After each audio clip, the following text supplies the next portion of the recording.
First reading ng ABS-CBN franchise renewal nakalusot na sa Kamara. Isang panukalang batas na naglalayong bigyan ng ABS-CBN Corporation ng bagong 25 years franchise ang sinimula ng talakayin sa Senado ngayong araw. Ang House Bill No. 11252 ay inihain ni Albay 2nd District Kinatawan Joey Salceda, tagapangulo ng House Committee on Ways and Means.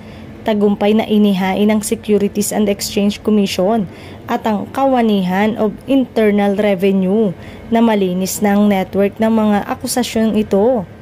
Ang panukalang batas ay magpapahintulot sa ABS-CBN na magpatakbo ng radio at mga istasyon ng pagsasaimpapawid sa telebisyon ay wagi sa unang araw ng pagbasa sa Senado.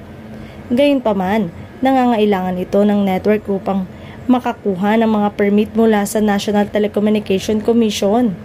Kung magtuloy-tuloy ito, ay hindi malabong mabigyan muli ng panibagong prangkisa ang ABS-CBN ngunit sa ibang channel o frequency. Maaari din naman na makipag-usap ang ABS-CBN upang muling mabawi ang frequency na ngayon ay nasa Villar.